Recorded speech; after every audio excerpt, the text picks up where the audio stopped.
तुम्हारी हथेली पर और तुमने इसे मेहंदी से बदल दिया। Exclusive remix.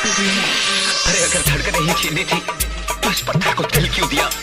धोखा दिया है तुमने मुझे। मैं तुम्हें कभी बात नहीं करूंगा, कभी नहीं।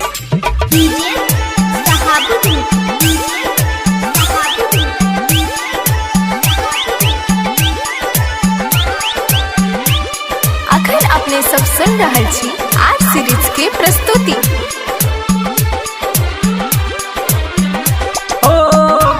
के बिसहर गेलो हमरा हाय जान, आँख में आंसू चल आवे।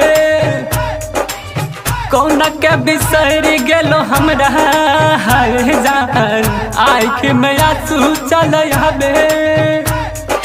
कोना के कहियो तोरा देखियो बहुत याद तोरा आवे। दिल से बहे खून के धार रे, कर देलो हमरा बदनाम ये जाने मन। दिल से बहे खून के धार रे, कर देलो हमरा बदनाम रे। हो कौन के बिसहर गेलो हमरा हाय जान, आँख में आंसू चला आवे।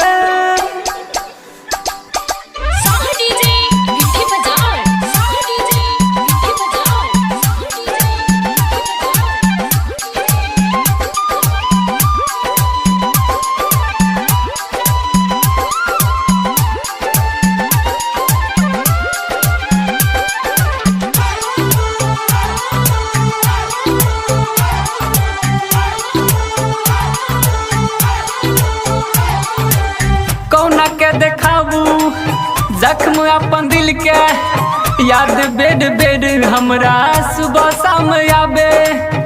आहाँ के चेहरा देखब अब कहिया, आँख हमर बंद होतई देखत रहिया।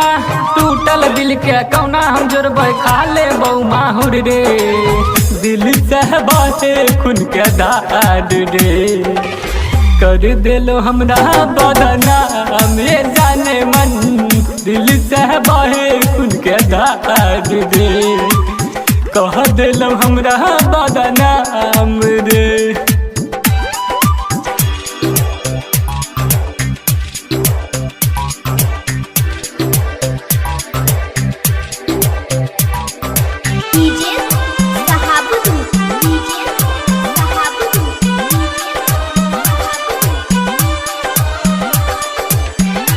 अपने सब सुन रहल छी आज सीरीज के प्रस्तुति।